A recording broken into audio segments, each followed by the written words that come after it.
Hey, if anyone is here, today's one of those things off the cuff. Yes, I'll go live and talk and chat about whatever's going on everywhere, whatever anyone's got on their mind. Joining me today is the wonderful Laura from Rawside Paranormal. I'm sure a lot of you people know who Laura is and tune in.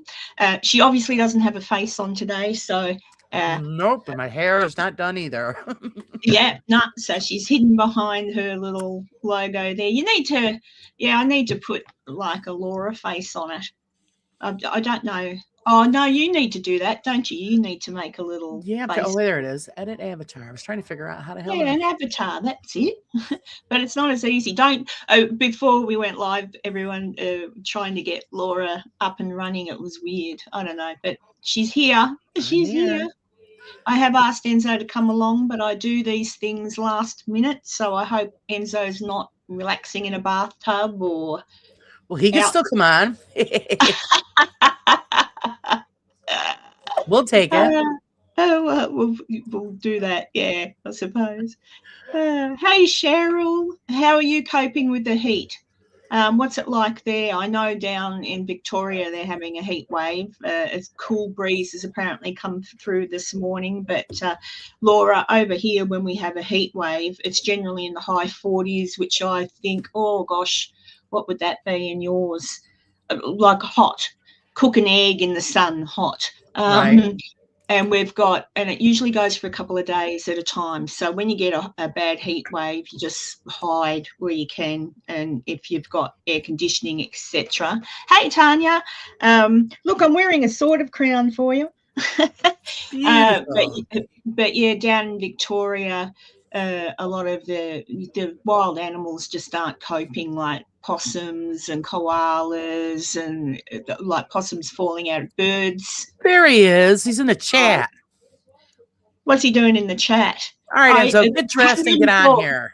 There you go, 104 Fahrenheit, says Enzo. Yeah, I sent you the link, Enzo. You know me, last minute everything. And Tanya, I don't know what the weather's like in New Zealand at the moment. Is it nice in New Zealand? Not too hot, not too cold? I've always wondered, because it can get really cold in New Zealand as well. They get snow and stuff. But I've never wondered about weather. Yeah, and of course at the moment in America, where Laura is and Enzo. Here he is. Here's the Enzo. There he is. Hi, everybody in chat. Oh, you see, he is in the bathtub. Oh, come on. Oh, no, there he is. So you need to get a little bathtub thing behind you, Enzo, so it looks like you're in a bubble bath. We're crushed. No bubbles, nothing. Wow. Sorry. It was close, though. Just getting the notification, 8 minutes ago? Yeah, I'm like that. Enzo's getting used to me now. It's just I struggle sometimes to get motivated. Like I look around the house and I think, oh, I've really got to go and prune those bushes, and I've really got to I've got to get up and mend that. And then I think, yeah, but I've got to go live too. And then it's kind of like a tussle with myself. But once I'm doing it, I'm fine. I don't know what's wrong. But there you go. Oh, thank you, Cheryl. You're a wonderful lady. But yeah, 104 Fahrenheit. There you go, Laura. That's what, and that's just 40. Sometimes it gets more. You can keep that. Yeah. No shame. Tanya, our summer has been shite. Raining most days. Had 24 yesterday. Overcast and about 18 today. I'll swap ya. I need rain. I need rain. Oh, geez. Yes. So there you go. But I just thought, oh, come on.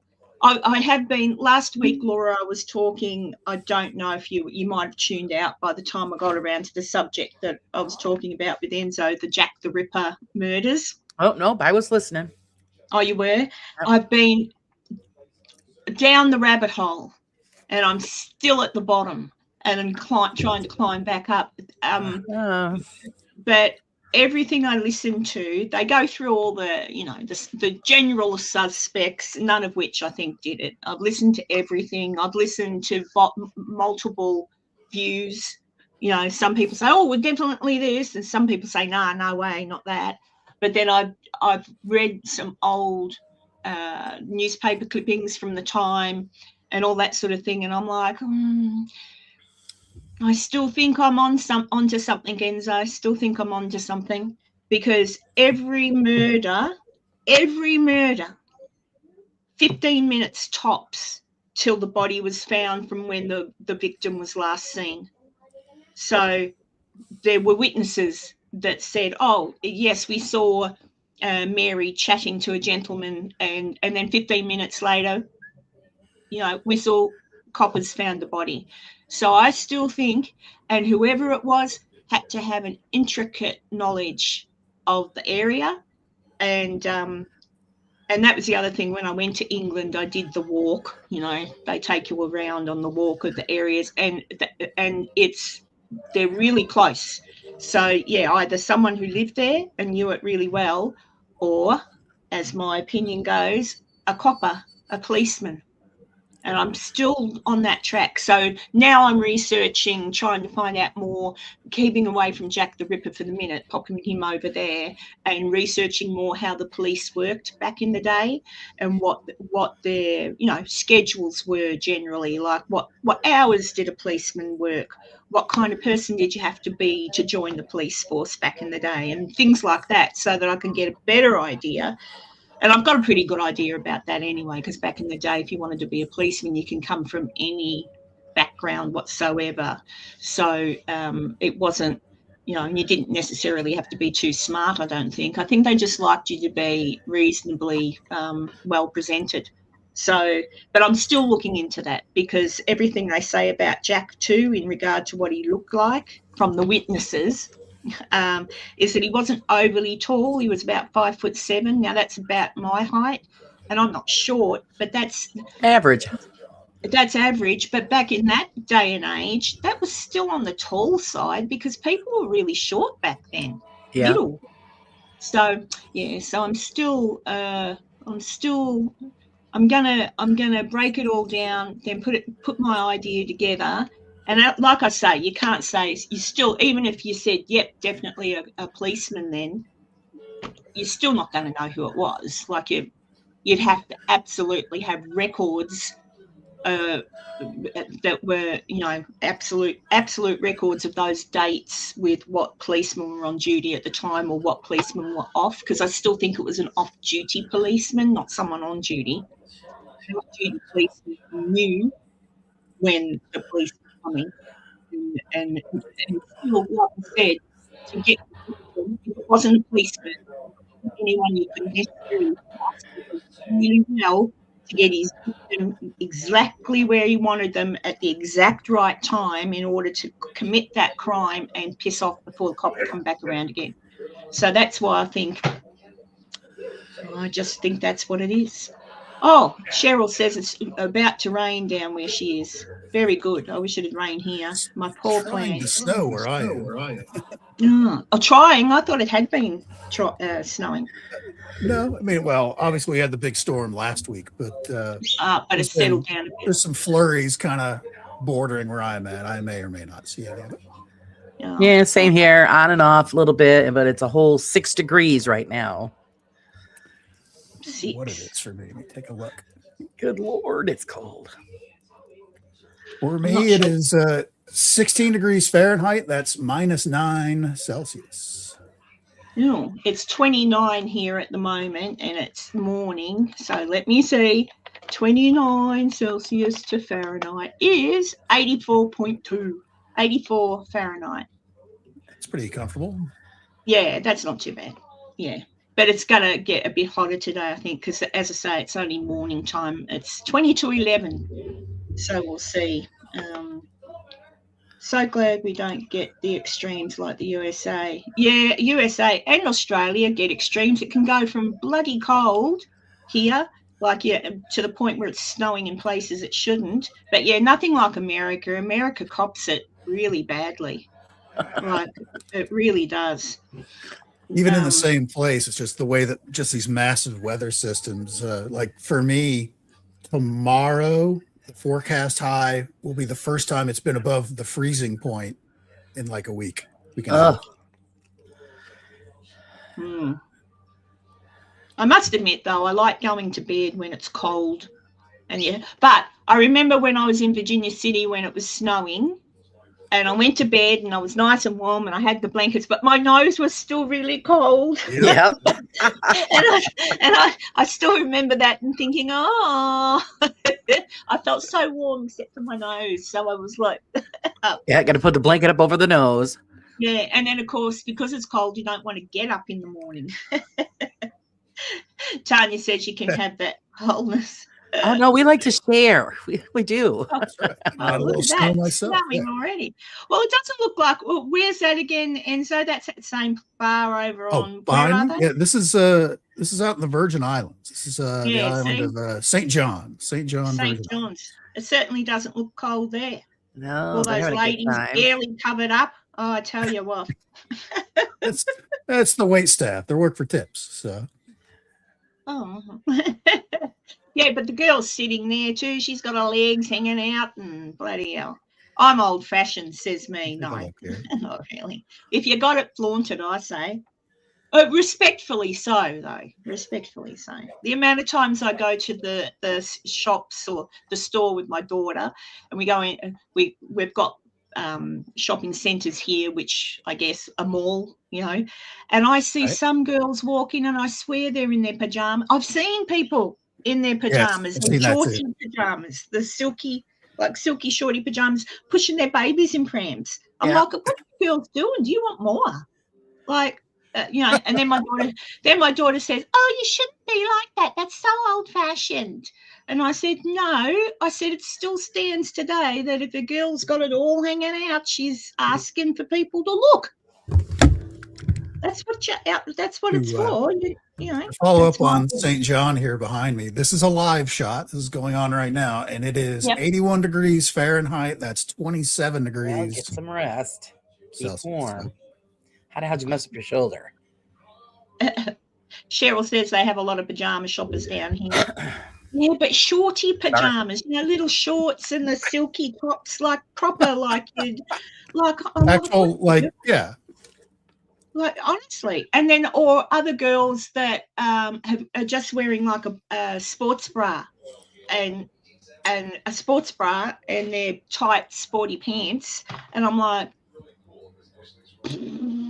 even when I had a body like that, I wouldn't wear that.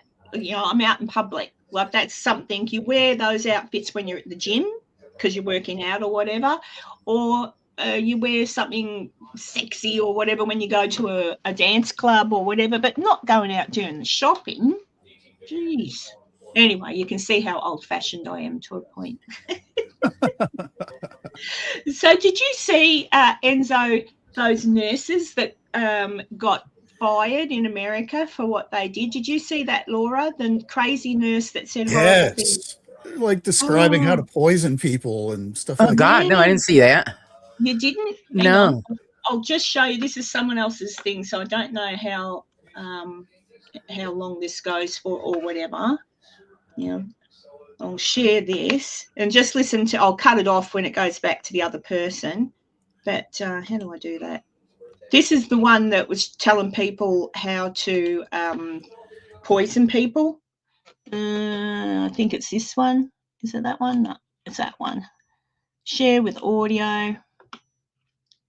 So this nurse here, right? Can you? Oh, what's that? Go away, widget. This nurse here, she was talking on her TikTok. I think it was her TikTok, or I don't think it was X. Yeah, that's where all the crazies are. That's all crazies. And she, and I don't know, is it loud enough? Hang on, turn it up. I haven't listened to this yet, but these are the sorts of things she was telling people to get on Tinder and things like that, Laura, and find ICE agents to date them. And then when you're dating them, she's telling them, as you can see from behind, she's at work making this. She's a surgical nurse. She's in the theatre. Nice. Was a surgical nurse. Listen to this. They're an ICE agent. Bring some X-Lax and put it in their drinks.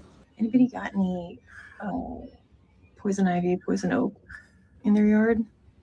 Get some of that up with gloves, obviously, and get it in some water. All the medical providers, grab some syringes with needles on the end.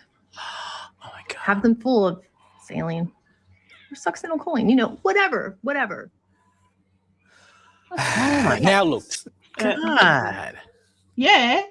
Hang on, I'll get rid of it. So she was talking about a drug, the succinyl chloride or whatever it was. That drug renders you, paralyzes you, but you're awake.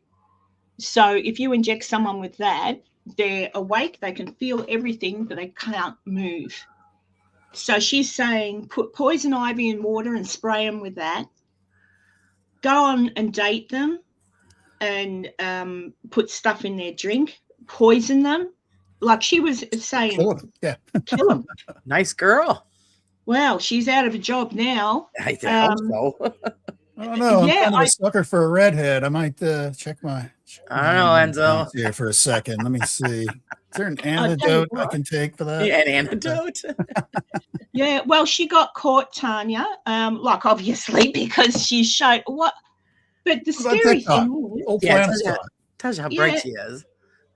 a scary thing is she's not alone. So check out, I'll see if, I think this is it. This is another one.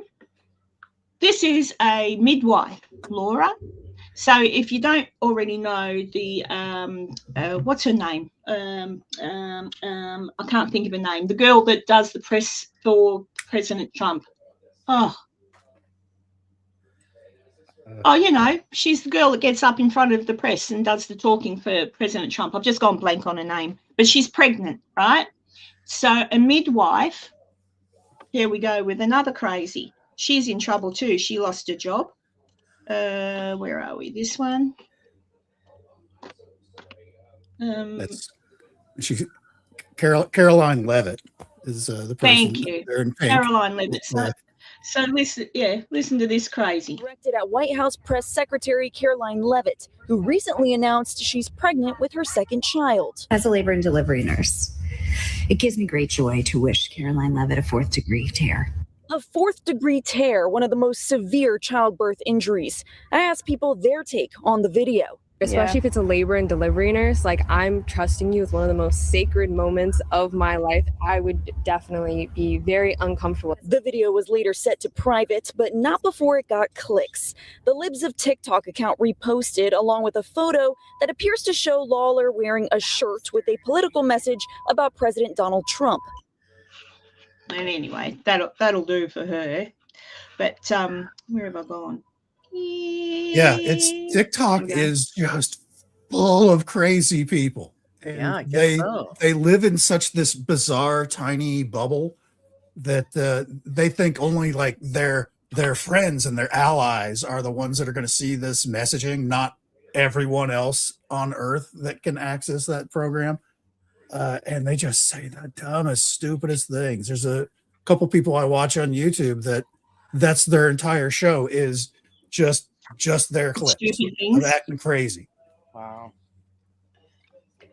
But it's just like what? And then the relatively educated women, they're nurses. Same, I know, Tanya, you might think it, but then why would you even think that about like It's Caroline true. Levitt? Like what kind of, I couldn't imagine like that's just a revolting thought all around. It wouldn't matter if I despised somebody. I wouldn't wish that on anyone. Like that's foul. And it's a bit scary because there's a lot of people out there that you'd think are pretty educated and should know better. And they're just, so I'm glad she got the sack. I'm glad the other one that called for the poisoning, I think she's going to face charges because she literally was telling people what to get, and God knows Stuff. Yeah. who's listened to her. Right. Like who's gone, oh, that's a good idea to get syringes full of a drug and like, what the? And so, I don't know, the world's going crazy. And then, of course, I was very happy to see that I don't know who has seen and who hasn't seen the footage of that Don Lemon going into the church, 2 Sundays ago now? Yep. For those of you, I won't show any footage, but for those of you who don't know, you can Google it just about anywhere, but just depends where you look, because it might be edited on some things to look really nice. But yeah, Don Lemon met with, emailed, organised, met with a particular group of people who do that for a living, like cause trouble for a living. He met with them.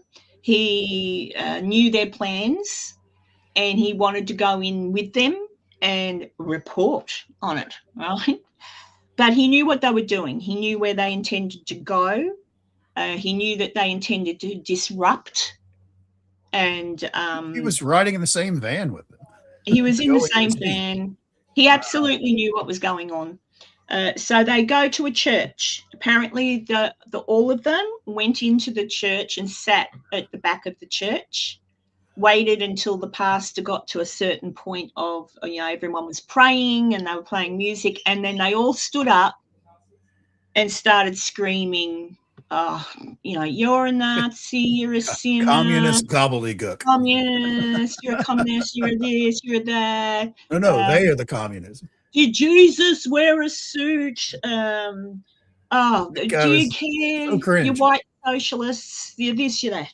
And anyway, it went on and on and on. And they also, when they stood up, they said, don't shoot. All right? So people have gone, oh, shit. Like, what do you mean don't shoot? Has someone got a gun? Because that's happened in America, as you know. People have walked in. So there were kids terrified, screaming, cuddling up to their parents. Some people were trying to get these people out. It was absolutely horrific. And then Don Lemon went up to the pastor and was really in his face. In the middle of all this going on, the screaming and the ranting and everyone being terrified, Don Lemon's gone up to the pastor in his face, very aggressively so when you watch the footage. The pastor put his hand on Don and said, I just want you to go. That's what he did. I just want you to go. Don't you push me, says Don Lemon, and then back in his face. Anyway, it was horrific, and finally they left. Police didn't attend, so far as I know. Maybe they came later. But anyway, it was horrific, and it was terrible.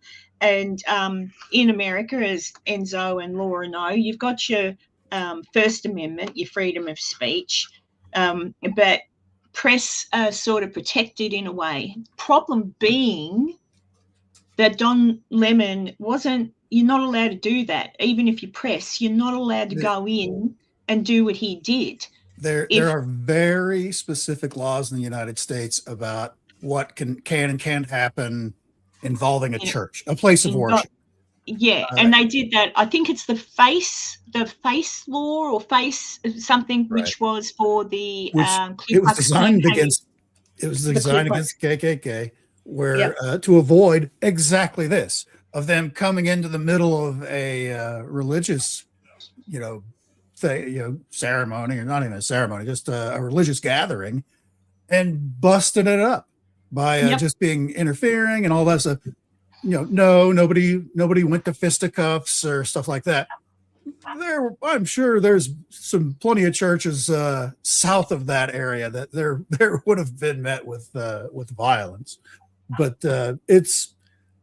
it was horrific, and that's where they really kind of screwed up, is going into a church on Sunday in the middle of a service. Very specific laws against that, and those people are going to jail. Yeah, it'd be interesting to see, though. Don Lemon's part, he's making I'm a journalist and I have the First Amendment right to that, not at the cost of someone else's First Amendment rights. Yeah. And look, there's arguments on both sides in regard to Lemon. You've got the left side. All the Hollywood actors. Oh, this is terrible. Oh, he's just a journalist. No, and he's not. If he is a journalist, he's not a very good one. And then what he said after and during, there's footage of him during. He looks over and sees some kids all being cuddled by their parents because they're scared. And he basically said, this isn't verbatim, but he said, obviously the children are terrified. Unfortunately, that's just part and parcel of protesting. No, it isn't. No, it isn't. And there was nothing peaceful about their protest. Nothing peaceful.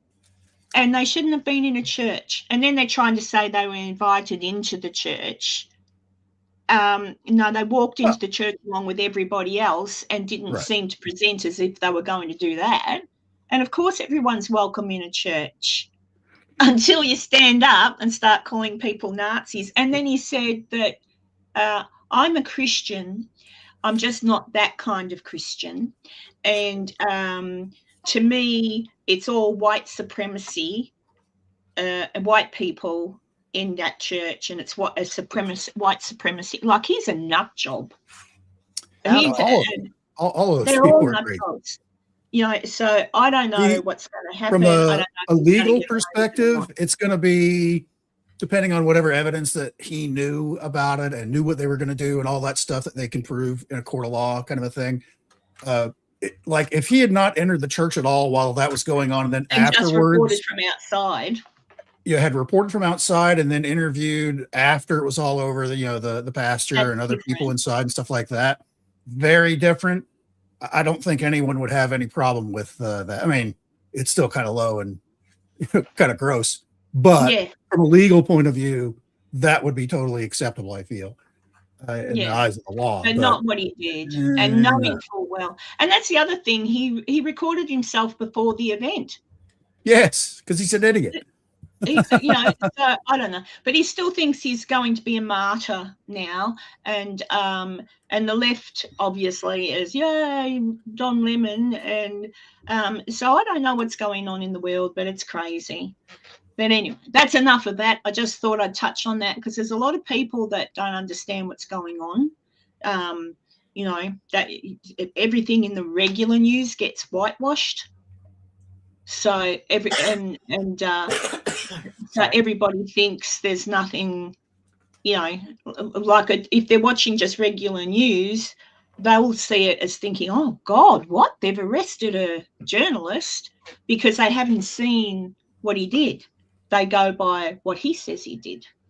And so, I don't know, but we'll see. But I'm glad that finally some arrests are happening.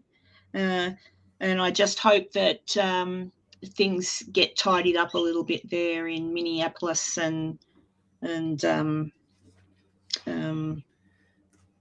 certain person gets arrested too. He should be at the moment, calling for more or less inciting civil war. You can't have that.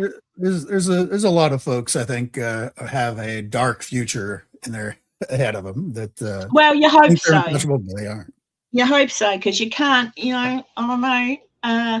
I never thought I'd say this, but the devil is at work. He's doing a freaking good job at the moment. It has really been clear that there is just straight up evil Fucking behind evil. a lot of these things. Straight up. Even evil. going back like a couple of months to like when Charlie Kirk was shot. Yeah, And people. like tens of thousands of just demons on TikTok, the same TikTok crowd of the two nurses we talked about earlier, that are doing basically the same thing. They're dancing and super happy that this person got, assassinated, really. And it was just grotesque. Yep. Yep. And yet they want us to cry over, like the people that got shot You don't want anybody to get shot. You don't want anyone to die. No. That's terrible. But at the end of the day, of people like Charlie Kirk, what was he doing? Sitting down, answering questions, giving someone the opportunity to ask questions and discuss. That's what he was doing.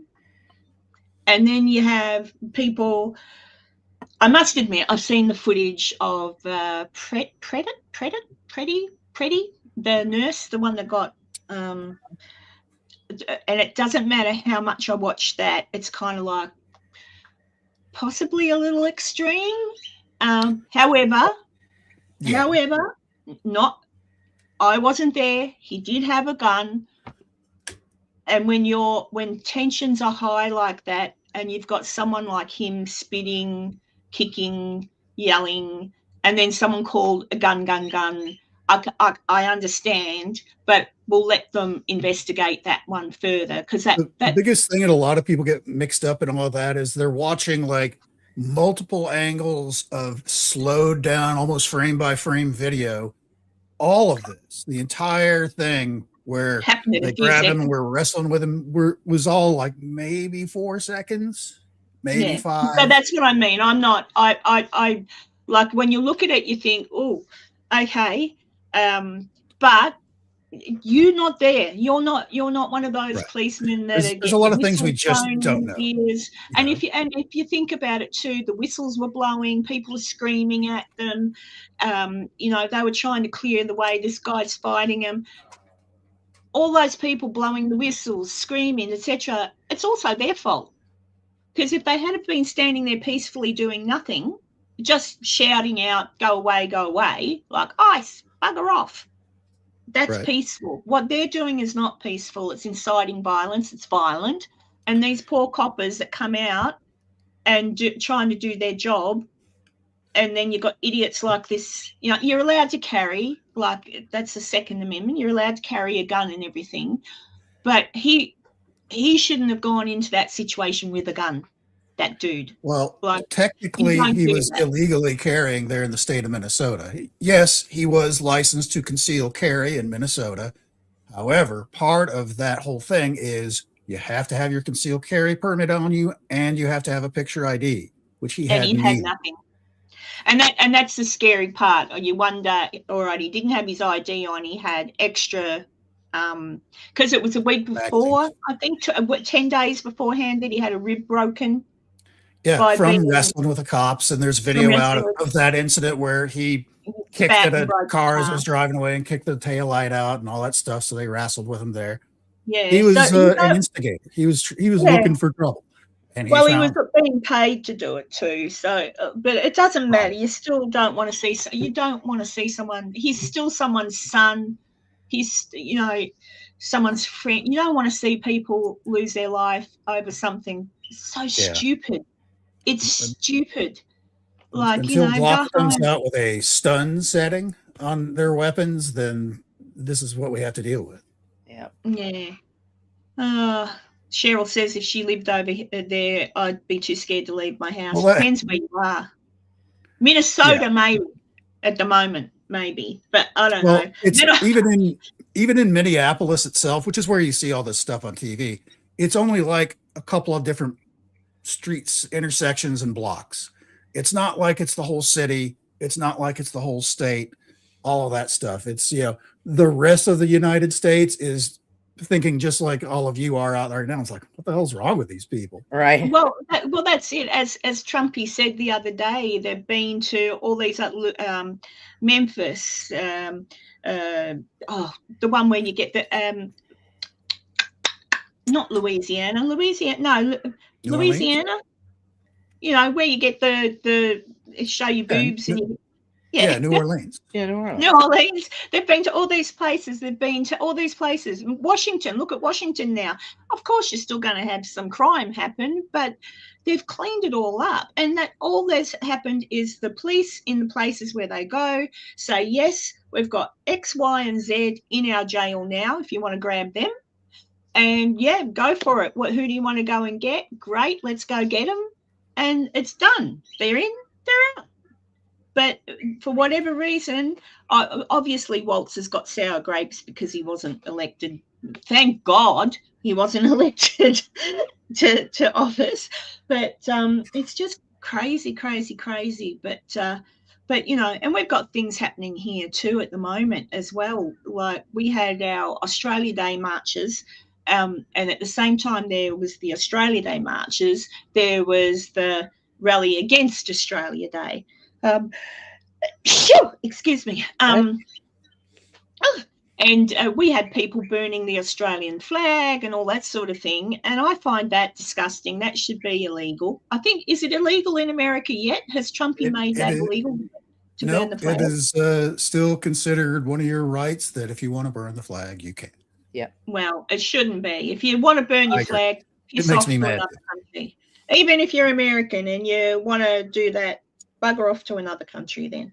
But the interesting thing here too is the Australian Aboriginals. A lot of them are speaking up against different things. Thank you, Cheryl.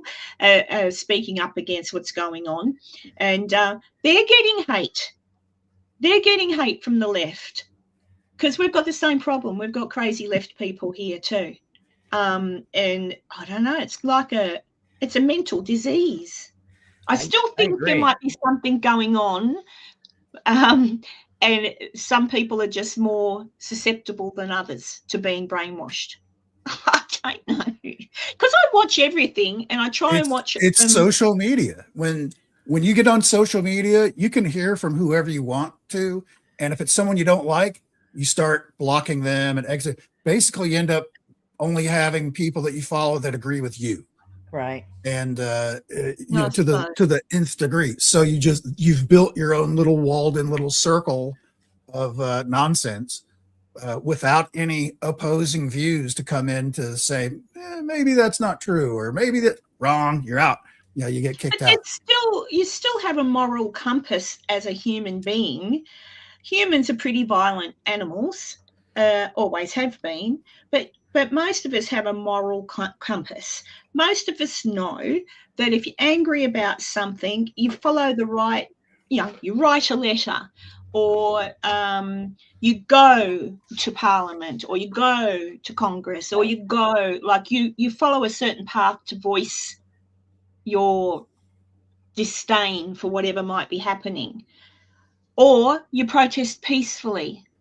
Like some people protest peacefully outside of an abortion clinic, and some people don't. Some people accost people. Like, you've got a moral compass. You know that it's wrong to do what, say, Lemon did and go into the church. You know it's wrong to do what those people are doing, screaming at the policeman and whatnot. See, that's the catch, though. Not everybody has the same moral compass. That's the scary thing. Well, their compass points to what they think is moral, which is different from what you may think is moral. Exactly. Yeah.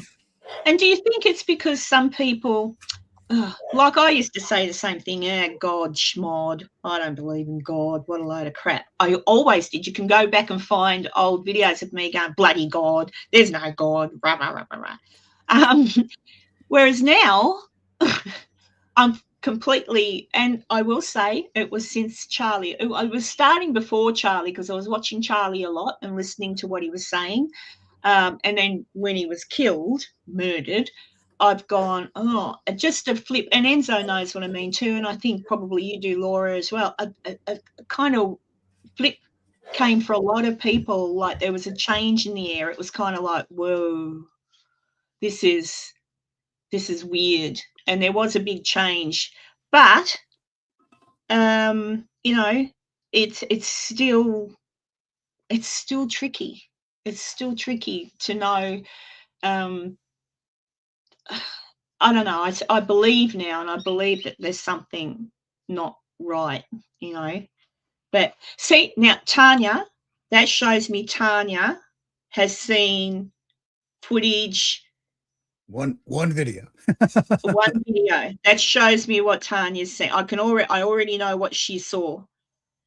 So the problem is, he wasn't held down. He wasn't being held down when he got shot.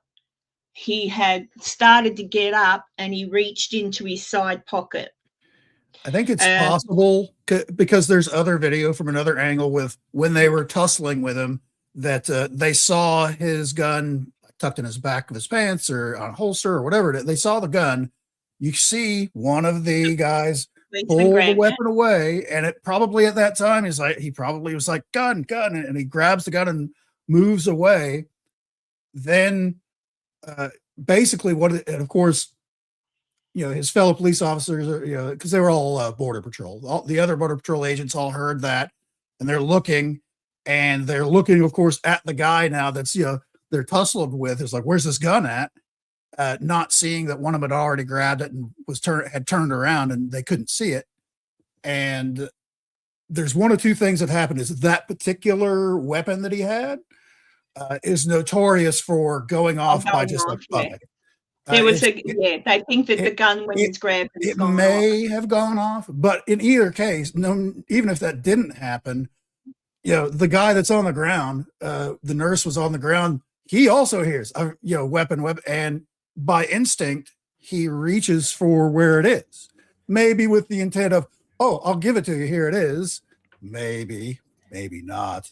But just to make things equal, his natural reaction to having a gun was to reach for it. And that's normal for people that carry weapons or whatever. If something is drawn attention to it, if you've got a pen in your pocket, something like that, that's a human natural reaction when something's drawn attention to on your person, that you're gonna, is there something wrong with my pen in my pocket? Is there something wrong with the gun in its holster? Well, of course, now you hear gun. Guy, spirits it away, may or may not have gone off. The other officers look down and see this guy reaching, and at that point, it's like pew pew pew, and all that. So yeah, but that's the thing. Like, so all of that happened within less than 2 seconds. Yeah, but as Tanya said, while he was being held down, at the time that he got shot, he wasn't held. They'd gone like this. They'd taken their hands off of him because they heard gun, gun, gun. He was getting up like that, and he reached, and that's where they thought, shit, and bang. So if you're a policeman and you're wrestling with someone, and in that moment you hear gun, gun, gun, and this guy reaches, you can hesitate, but then take the risk that he's going to go bang, bang and shoot people, or you react. Now, the policeman reacted, and it's under investigation. They'll like, definitely the woman in the car who got shot a few weeks ago, that she, that's done and dusted. I think she was a very silly woman that did a very silly thing, and it's sad that she's gone. But she did something really stupid. She hit a cop. She took off when she knew he was in front of the car. And does that mean she should have died? No. But, she could have ran. Who knows? She is the one that put herself in that situation. Right. Well, she's hit him, and who knows what she was going to do? Was she going to go into reverse and do it again? Like, who knows? So you can pull up a dozen different videos of that exact thing happening, where the policeman kind of gets nudged or even bumped or whatever, and he gets out of the way, and they stop and put it in reverse and back up right at him. Yeah. So so that one will go. This one, obviously, as like Tanya, this one will get. They're investigating, and that'll be broken down. Plus, there's body cam anyway from the coppers. There is. We haven't seen that yet, but obviously that's going to be looked at. So, at the end of the day, though, you're dealing with someone who had a gun on him, and he was being violent. And the story is he was trying to help a woman who'd been pushed over. No, he wasn't. He wasn't. She was there. There was a woman who got pushed, and then he went into the fray, and he went in, and he was, whatever he was doing, and this happened. So, but it's got to stop. At some point, it's got to stop, and it's not going to stop if Mr. Waltz continues to go against and say, Civil War, and this happened back in the day, and blah, blah, blah. He's going to be in big trouble. Someone asked Trumpy this morning, your end, about it, and he goes, who said that? And he goes, Waltz. He said it again, did he? And he goes, yeah. So I reckon Trump will be on the blower to Waltz again and say, listen, I would love to know what took place in that conversation. But to Trump could have said, yeah, I told him this and that and the other thing. But Trump, he said, no, it was a very nice conversation, and she'll be right. And then he sent in, what's his name? The fella in charge of the fella in charge of border control. I've gone blank with everyone's names today, but you don't want to mess with him. Tom Mormon. I can't remember Tom. Yeah, but I can't watch it either. I do make a point though of sometimes looking, Cheryl, because it gives me an indication of what's happening. And I did see mainstream when Don Lemon got arrested. Shocking Don Lemon arrested, journalist arrested, like shocking. And they're playing it on the, oh my God, you know, arresting a journalist. I'm like, oh, here we go. And that's mainstream. And I know a lot of people like Fox News can go the opposite way and be very, very right. But oftentimes when I watch Fox News, you can pick that as well. But if I had to pick one out of all of them, I guess I'd watch Fox before I'd watch CNN or anything, because whenever you tune into CNN, everyone's yelling at everybody. It's just in the most yelling. ridiculous fashion. It's really bad. Except for that one guy that's on the right, that's on that one panel show and just destroys him every Oh, time. yeah. What's that guy's name? I don't know how he can, I can't think of his name now. I don't know how he can do that. Because I just want to scream and throw something. I just like it. It keeps me cool. I couldn't do it. Yeah, but it's so weird. And then I don't know. And the whole world, you know, here has gone crazy. We've got to be careful now. Those laws have been passed here in Australia. So freedom of speech, 5 years in jail if you say anything that the government doesn't like. So we've gone the way of the UK. It's insane. Thus far, you know, one person got arrested, but he was doing the wrong thing. He was spouting, what do you call it? What neo-Nazism. He got caught speaking that sort of hate stuff, and yeah, that's fine. Arrest him because he was out in public on a microphone spouting out, you know, whatever. But we've still got people doing stuff here, you know, anti-Jewish people and calling out for this and that. And here in Australia, if you say anything at all about the religion of Islam, so if I, for example, I'll protect myself here. For example, this is an example of what you can't say. If you say the religion of Islam is a violent religion at the core of it, and you know, really it should be possibly banned or whatever, people need to look into it because it is a violent thing, then that is hate speech, and you can be arrested and put in jail for 5 years for saying something like that. So these are but then they're not clear on that in the laws either. So they're not absolutely clear, but Christians aren't protected in the new laws. So people can say bad things about Christianity, not a worry. But if you say anything bad against Islam, be worried. So it's very scary right now, and people don't realise. And you know, like people in our country voted for the Prime Minister that we've got now, and I still don't know how he got voted in.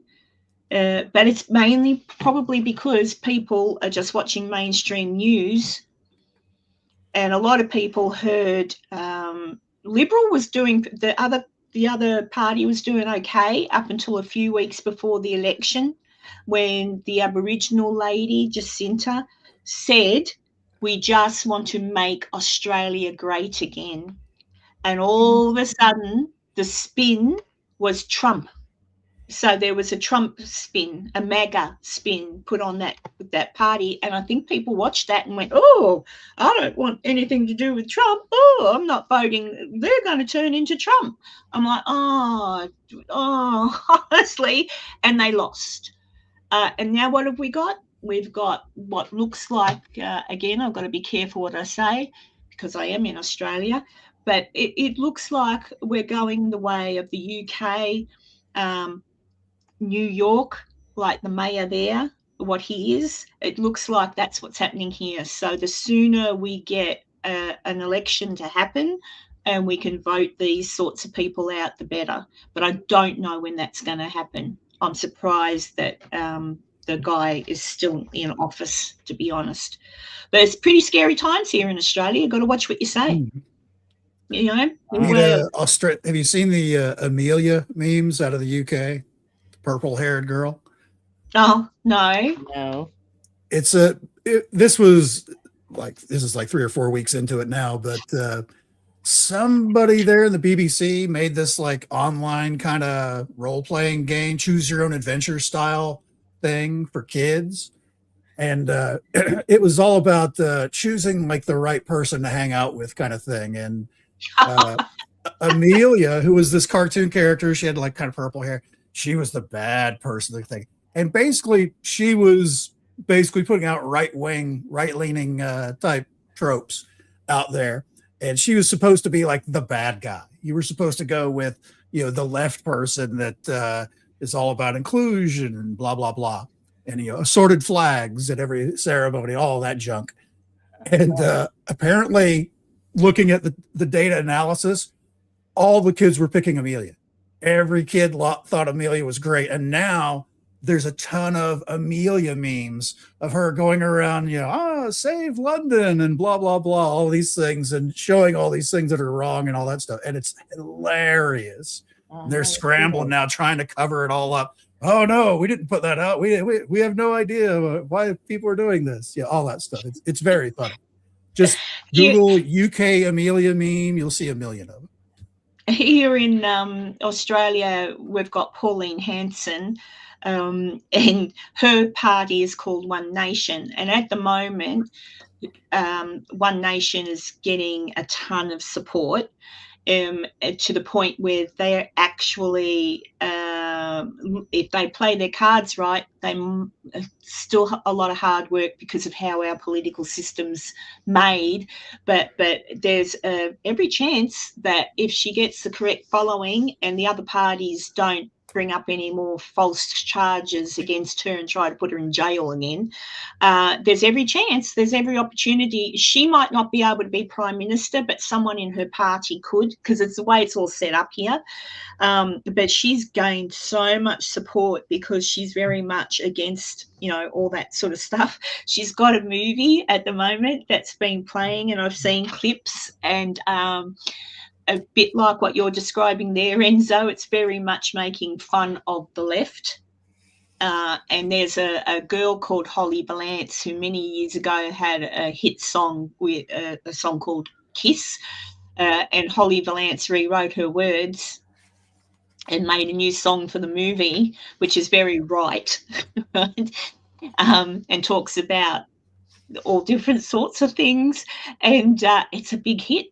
And it actually got banned. I think Spotify banned it. Someone took it off because it's so right. Like, it's a bit too far to the right. I'm still inclusive of everybody that wants to be whatever they want to be. But it was funny. So it's interesting. The movie got banned. They're not allowed to play it in Victoria, one of our states. So it's much like what you're discussing there. And it's funny, isn't it, that the left-minded people can say as much as they want against people who go to church, against anything. They can say as much as they want. They can rally in the street and call death to the Jews. But the minute someone on the other side rallies, somebody on the right makes a meme, a single frame meme on it's like, oh, it's the end of the universe. Yeah, so I don't know, but it is what it is. It is what it is. But yeah, I don't know. The world's gone crazy. That's right. It has. Anything interesting happening in your area? Not politically, Laura. Just anything interesting? Like, what have you been doing lately? Well, just taking care of my mother as usual. Yeah. She's having issues now with her balance. I guess it's all part of dementia. So every other day I'm picking her up off the floor. Yeah. So I got to get her, apparently I have to get her a walker now because her balance is off. So I've been busy with that and working on my miniatures. Yes, I saw your little video on your miniatures. And which makes me laugh because everybody tells me I'm crazy because they don't have the patience for it. No, it's a good thing sometimes to just let your brain go somewhere else to, relax. But I do. I find it relaxing. Everybody says you're nuts. I says it's just what I find relaxing. Do you find with your mum with the dementia, do you find that she, because there's two kinds, there's some people with dementia know they've got dementia, and other people, there's nothing wrong with me. What are you talking about? I don't need a walker. Don't touch me. Don't help me. Like, how is she? Is She has no clue what's going on whatsoever. okay? Yeah, no clue whatsoever. She has no idea who we are. All she knows is that, you know, we feed her and force her to bathe because she hates that. Yeah, that is a terrible. That's one of the things. A lot of them. I used to smile when I would look after people with dementia, and you'd say, "Come on!" They hated having a bath or a shower or Well, they whatever. say it's fear because they don't know where the water is coming from. They don't know what it is, so they're afraid. Yeah, and I would say, "Come on," and they go, "Well, I've just had one. I've just had one," and I'd say, "No, I've just got you out of bed." And so I tried. It's hard to have good patience with it. I got to the point where I said, "Listen, either you're going to get in with the clothes on or off. You're not going to win." So it didn't make a difference to me because they'll be doing laundry and don't washing her at the same time. So hi, Carla. Hey, Carla. So yeah, I just I'm the villain. Yeah, well, that's how you have to be. I don't let her get away with anything. I mean, it's for her own good, and it's everybody goes, well, you got to reason. How can you reason with somebody that doesn't even know who they are, what day it is, or what you're doing? There's no reason. You know what used to work with some of my, not all, but sometimes the good cop, bad cop thing. When I was nursing, I had some favorites, and we always knew they were going to be hard to get into the shower. So my friend and I, whether it be right or wrong, my friend and I came up with the idea I'd be the good cop and my friend would be the bad cop. So my friend would come in and go, "Oh, haven't you got Mrs. Knight into the shower yet?" And Mrs. Knight, we've just been chatting, you know, talking about getting up and having breakfast. No, Mrs. Knight hasn't had a shower yet. Well, I'll have to see your boss about that then. You're not doing a very good job. If she's not in the bath soon or in the shower soon, blah, blah, blah. And my friend would walk away and I'd go, "Oh, no." I'd say, "Look, Mrs. Knight, could you come into the bathroom with me and please, because otherwise I'm going to get into really big trouble." "Oh, all right, dear." And that's how I would get her into the shower. She still didn't like the water. It was still a thing, but I got her into the bathroom and I'd get her onto the toilet first. So onto the loo and then onto a shower chair. Do you have a shower chair for your ma? She didn't need one until now. I'm going to have to get her one because, like I said, her balance is off a little bit. So it'll probably make it easier because I hold on to her anyway, but usually the only thing she's, I'm done. I go, "Well, we're not even done. We haven't started yet."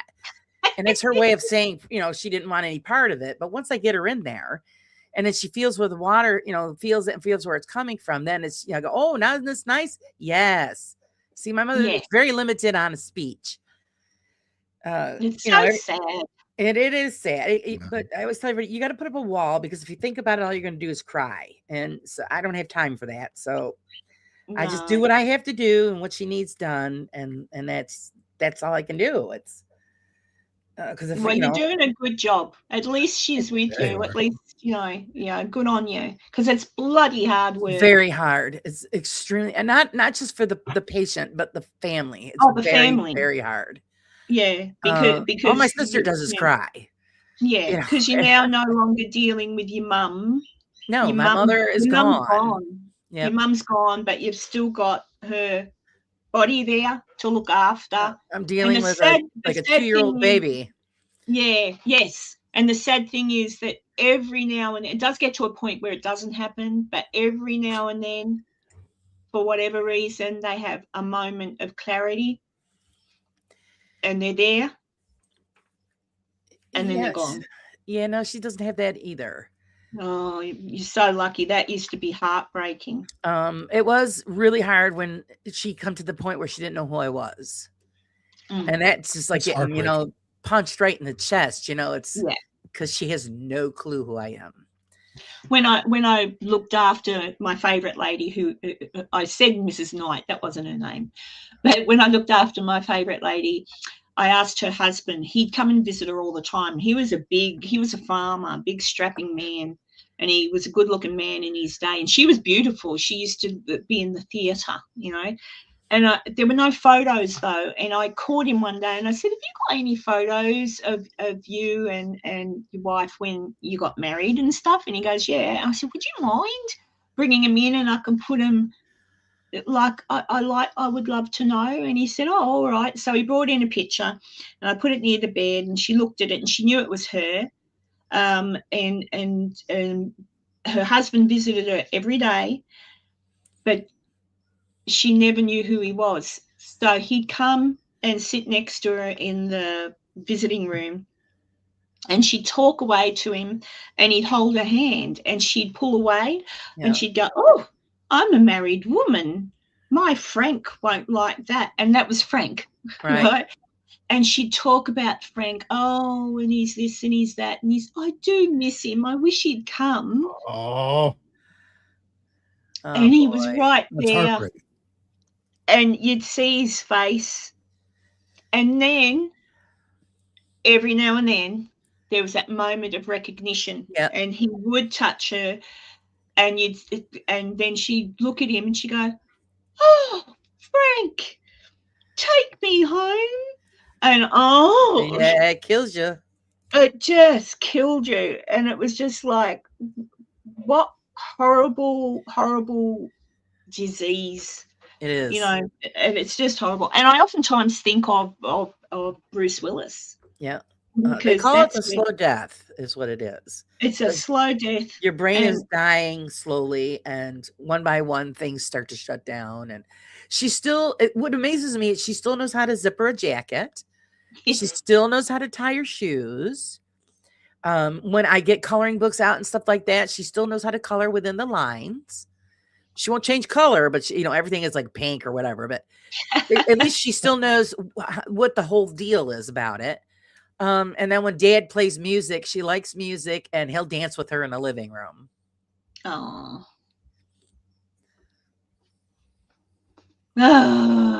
shitful. And she eats like she hasn't eaten in her whole life. I've never seen. Actually, that is one thing I used to notice, the appetite. It's amazing. It's, you could feed her one thing and you'd think she's done, and you bring out something else, and she could, there's a look. Oh, you want something? You give it to her, and she just piles it in. Oh, jeez. Yeah. The thing is that she likes to stuff her mouth like a chipmunk. So she's got, her cheeks are full. And I got to take the fork away from her. It's like, Mom, you're going to choke. So you got to make sure everything's soft, and, because she'll just keep going. Oh, God. And she loves the sweets above everything else. No, I don't know. That's the thing. It depends. And for me, it's, I don't want that to ever happen to me. I want to be put to sleep. I don't want my family to, I want my family's last memories of me to be positive. And although I'm going, at least they don't have to change my nappy or I give my father credit, because my father does that. God bless him. He changes, my mother's diapers, and he makes sure she gets her food and she's cleaned up. I do the big stuff because he's kind of rough, my dad, so he don't want to do the shower thing. But, he does a lot of things that my mother spoiled my father for over 60 years.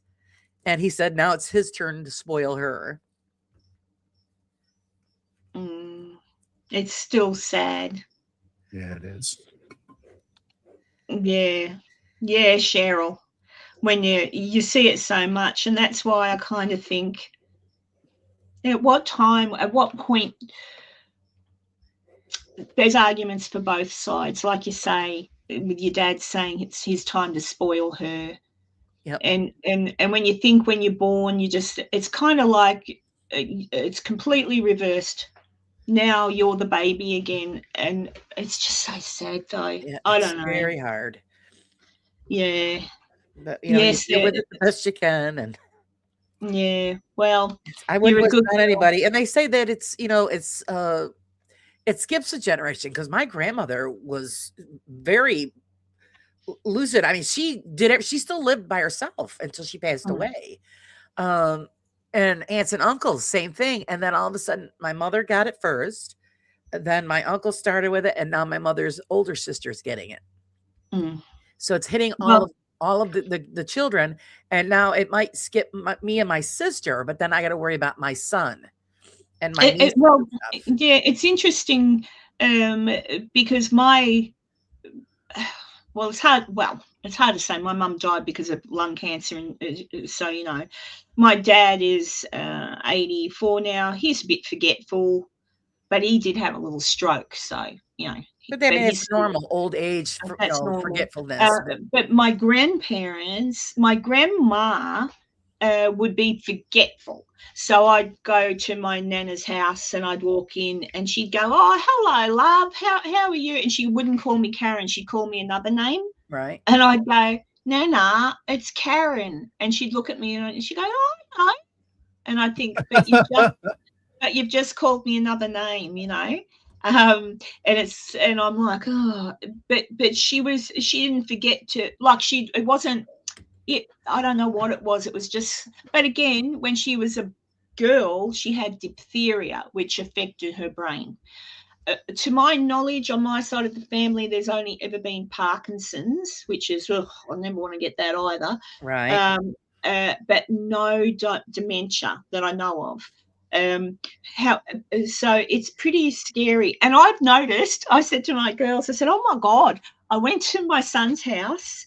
I think this is more stress, but I went to my son's house and this is just a couple of weeks ago. I said to him something or other, and I said, "Oh, won't you and Haley do such and such?" Alex's wife's name's Carly. Haley was my son's first girlfriend. And he looked at me, and then I realized what I said, and I said, "I don't know why I said that. I don't know why I said that." Just come out. And then I thought, oh my God. And then I called my granddaughter, who her name's Daisy. I called her Rosie. And I'm like, "What are you doing?" But I know the minute I've done it. Does that make sense? And my daughter said, "Geez, Mum, are you getting Alzheimer's?" I said, Oh, God.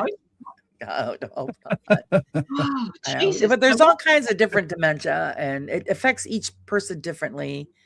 My mother was always very, calm and quiet and this and that. And it's how she is now. But my aunt was pretty much like an angel on earth, and now she is so mean. She is mean to everybody, and this is the stage she's going through. And it's the kind of bitching at everybody and going to fight everybody, and so they're going to have a hard road. I'm telling you. And it's lovely. She's got 5 children, so she's got 5 children to take care of all of that. Where it's just me and my sister, and I do the majority of it because my sister she's got a full family to take care of, and and I live closer, so I'm the one that gets the brunt of it. And I already told my husband if I ever get it, just put me in a home because I know he can't handle it. No, just if I ever get that, I just want to be killed. So take me to Switzerland, to one of them pretty places, and just pop in an injection and let me go to sleep, for God's sake. Actually, you don't have to go that far. Canada, you can also have that done. Oh, there you go. They can do it. Wouldn't wish that on anybody. I think Darwin and Queensland, you can do it, but you've got to jump through so many hoops. And at what point do you know? I think the minute I start forgetting my son, it's time. Just let me go. I'll write a whole heap of letters to everybody and little videos on how to cook my special spaghetti sauce. There you go. Yeah, get them all set up. Yeah. Here's the secrets to life. Yeah. Oh, there you go. Laura says, "Good to know, Enzo." Yeah. I wouldn't wish on it because, like I said, it's not just the patient; it's the family. So it's a disease that affects everybody, just like that's cancer. What I mean. It's unfair. It's very unfair. I mean, it is what it is. If the person that gets it hasn't written somewhere that that's what they want, then you can't do it to them. You can't just turn around and say, "Oh, knock them off." But if they've made it clear when they're of sound mind that they don't want to be that, then you've got to be nice. So there you go. See, we always said we wouldn't put her in a nursing home, so that's why we take care of her. And but I told my father eventually we're going to have to make that decision when she forgets how to eat. Because then that means she's going to have to be with a feeding tube and IV fluids, and I can't do that at home. So Oh, you're on your phone, Kenny. Hello, Kenny. Kenny, Mr. Kenny's Biddle. in the house. Kenny is in the house. I haven't seen Mr. Biddle since I spoke to him. Oh, a long time ago now. Yeah, there you go. Oh, I never missed Kenny's show. Very informative and entertaining. Yeah, I like Kenny. He's funny. And Kenny's very much I don't know. Do you know who Kenny Biddle is, Enzo? No. No. Kenny. Oh, you're missing What's out. the name of the magazine again? Do you know, Laura? What's the name of the magazine Kenny works The for? Skeptical Inquirer. Yeah, Skeptical Inquirer. He works for that.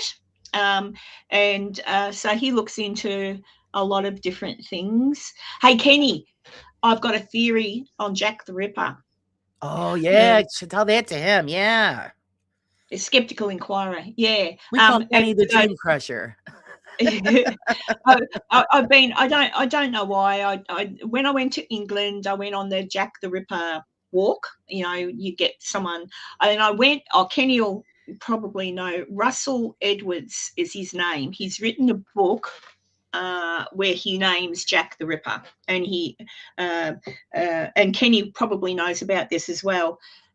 Russell got DNA from a. Okay. Russell himself. When I walked around with him, lovely man. I like him. He's a nice man, very knowledgeable on the Jack the Ripper things, right? And he's written a book because somehow he came into possession of a shawl that they believed belonged to Catherine Eddowes, who was murdered in Mitre Square.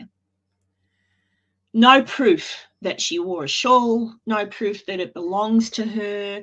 All hearsay that was handed down that a policeman that was present at the murder scene took the shawl, took it home, and gave it as a gift to somebody. And throughout the years, it's been put in the attic or whatever, handled by God knows how many different people. However, miraculously, apparently still had Catherine Eddowes' blood on it and semen from the killer.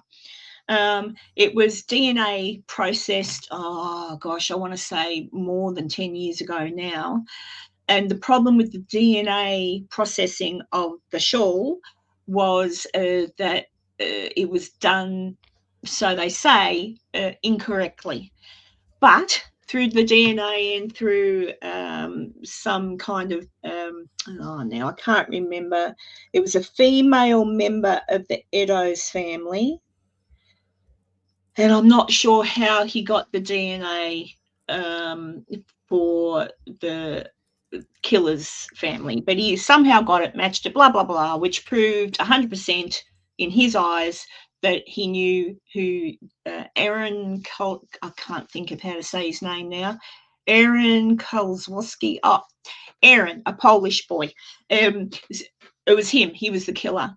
Now, when I walked around with Russell and he was showing the sights and we got to the point of Mitre Square and he told his story, I asked him politely more than once, but I asked him politely, so did you, I remember now, I said, did you get the DNA done again?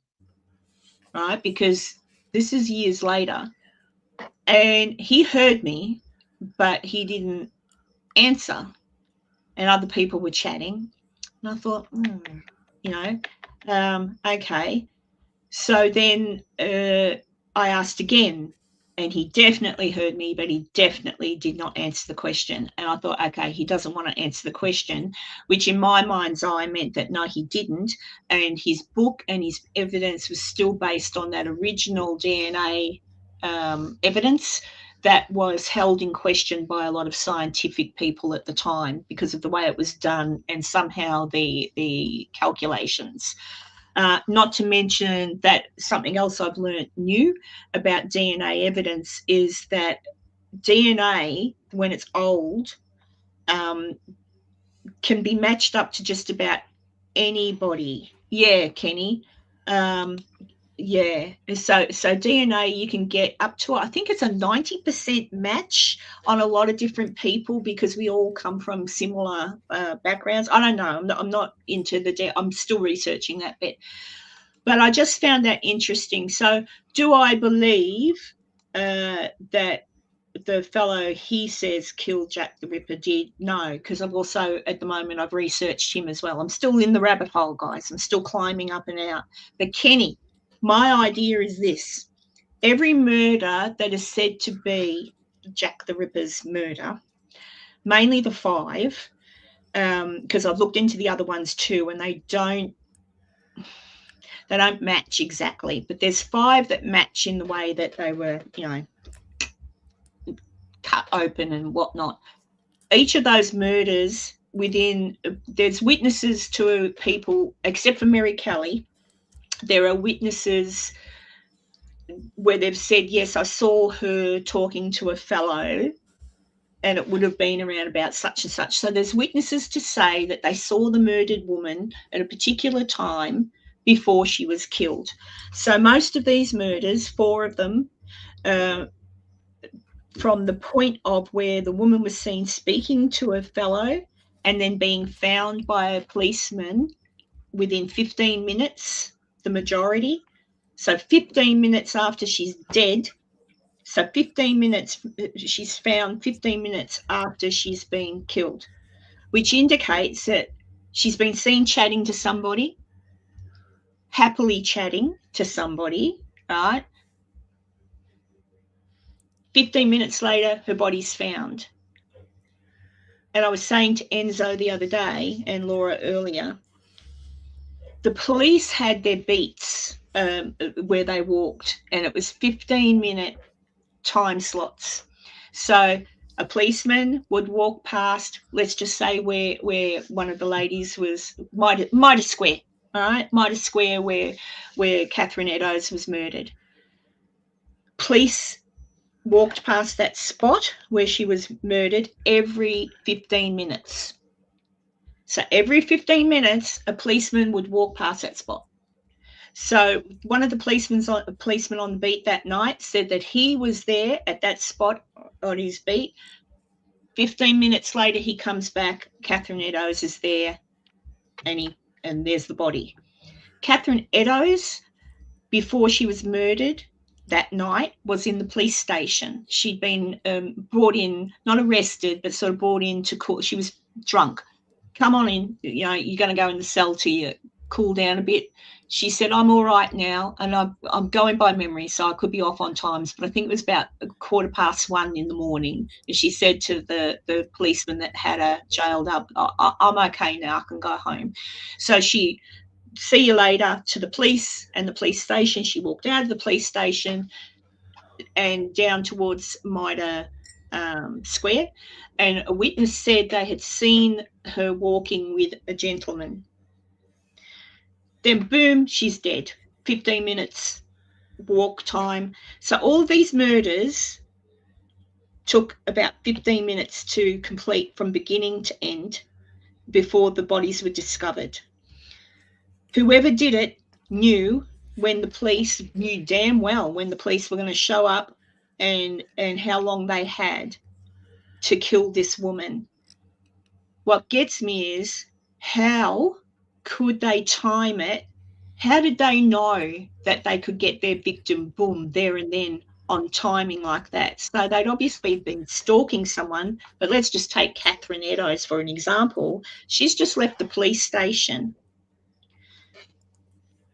Someone's intercepted as she's left. Oh, hello, Catherine, let's go for a walk.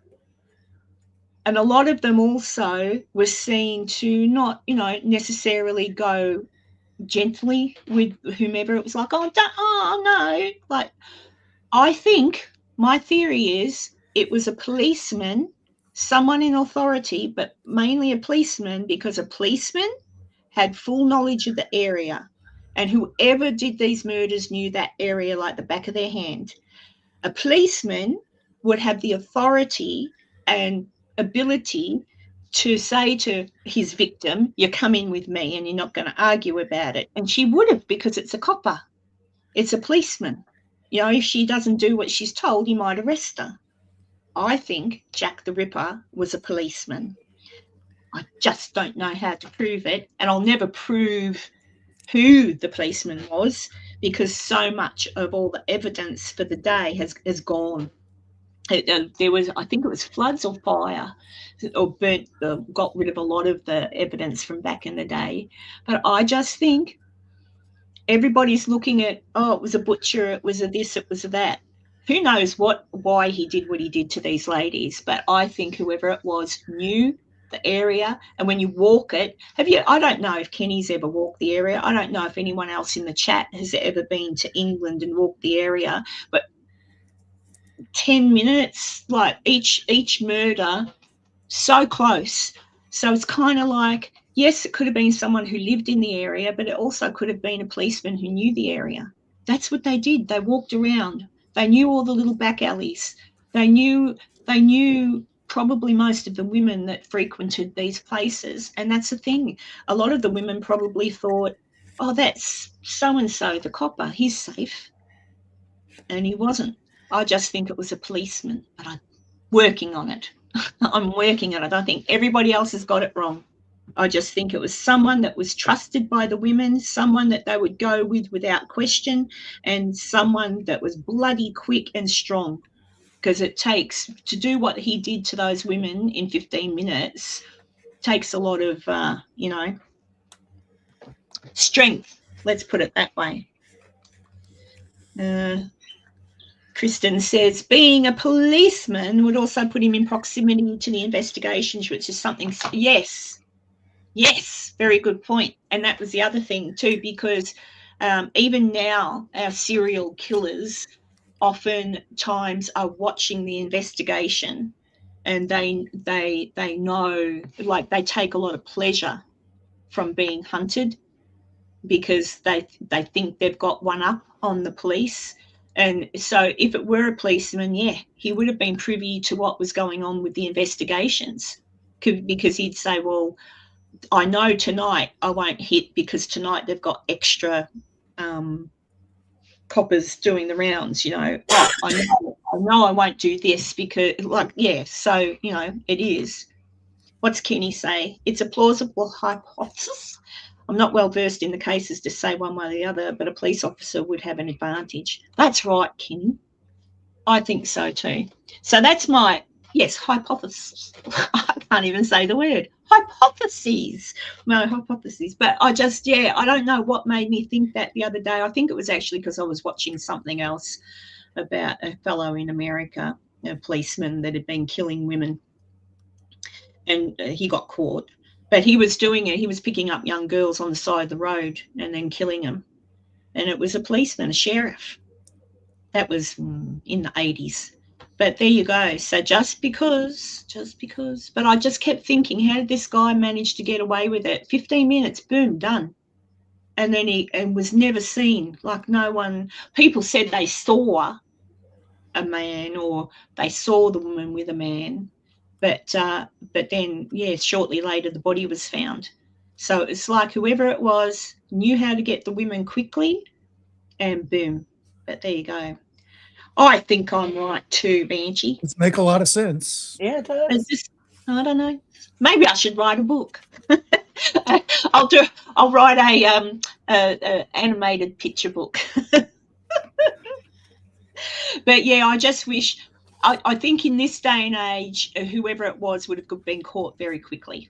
I think they would have cottoned on to the fact. To be quite honest, I think they probably would have, in this day and age, would have gone down the route of it could have been a policeman. In that day and age, the police, they wouldn't have probably thought of a policeman, because that would have been, oh dear, I don't know about that. Like, there were rumours, there were things that people said later, but not at the time. So later, people made up stories about different people and said, could have been this, could have been that. But at the time, no one would have thought a policeman. They would have thought a butcher, or a madman or whatever. So it's interesting. But I'm researching. Plus, I like learning about things in history anyway. So I would like to know how they, back in the day, even went about getting a job as a policeman. I know how they did it here, So I'm assuming it was a similar thing in England. And it's interesting that policemen didn't exist until the mid 1800s. When did sheriffs and things start in America, Enzo? Oh, God. I would imagine from the beginning, to be honest. Yeah, because it's interesting because, England, no policemen. That was I'd have to do the year thing. Shows you. I don't, like as in when...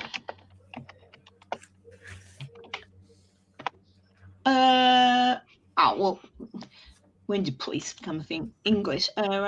England.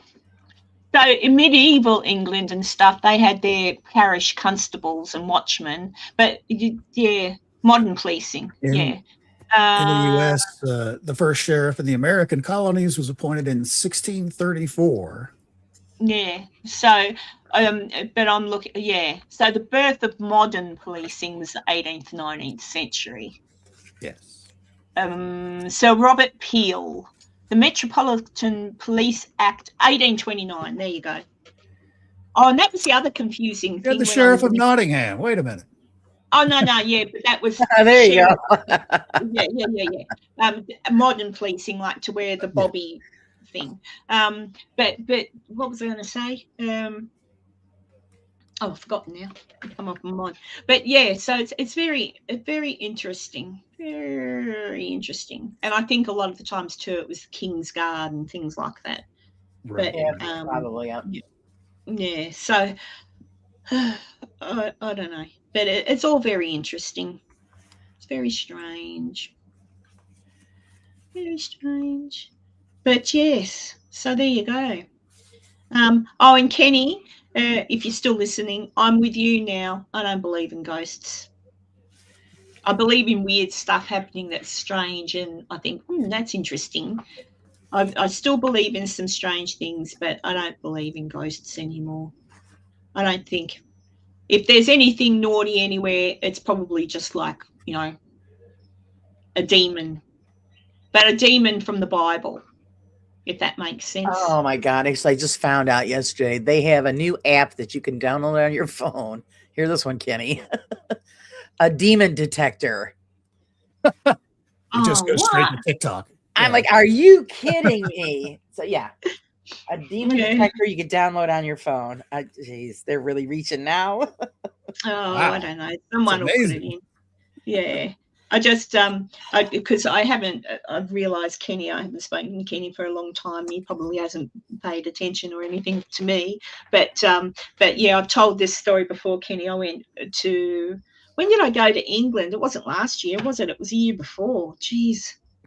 Yeah. It was the year before. And Kenny, I went to the Ancient Ram Inn. I thought, if I'm bound to see a bloody ghost at the Ancient Ram Inn for sure, because everybody says, oh, it's so haunted. No, didn't see anything. A couple of funny things happened, as in like really loud jumping noise right near me and everything vibrated. But it's a friggin' house that was built in the 14th century, so it could have been anything. But yeah, nothing happened.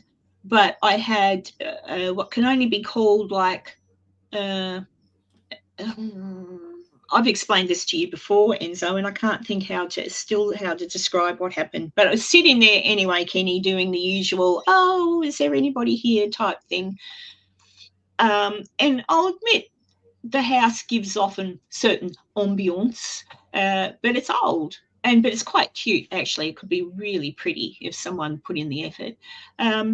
And then I started to talk. So I probably mentally did something to myself. I started to talk about my son, and I started to ask if anything was in the house. When you died, did family come and collect you and take you? Like, that's all I want to know. I said, I just want to know if when you died, someone you loved came and guided you to the other side. I just want to know you were safe. Is there another side? Is there another whatever? And all of a sudden, so maybe I am still a bit weird, Kenny, but all of a sudden, just this not voices, not anything, just like a complete feeling came over me to say, and everything in the house kind of went really quiet. A completely different feeling came over me, and it said, nope, you're not allowed to know that. Like, as if like maybe something was messing with me, and then realized, oh, hang on, she's asking all those questions we are not allowed to answer. You're not allowed to know. It was kind of like, you're not allowed to know. You're never going to know. Forget about it. You shouldn't be asking these questions. Go away. Like, oh, that's all Turn I can away. explain. Just kind of like, yeah, I just like, you're not allowed to know. No way. And from that moment on, even though I still had quite a few weeks, well, I had a week and a half left in England because I was there for almost a month, my desire for finding any evidence of ghostly type things just went. And I went, not meant to know. It's not ghosts. You gave up to it. It's not a ghost. So I don't know. And then that's actually when I started to listen to Charlie Kirk a fair bit. And that's when I started to think, oh, well, then what's this bit? Like, what's it? And that's when things started to go crazy too, with all these evil people you see on the TikToks. And I thought, well, there's probably something evil out there. Nothing's a ghosty. And if you're stupid enough to fall for it and think that it's a ghost, it's not a ghost. It's something different. So I won't mess with Ouija boards anymore. I have no interest in going in and asking to speak to dead people, because I don't think that's who you're talking to. I think it's something completely different. There is no dead people. The dead people are dead. They're gone.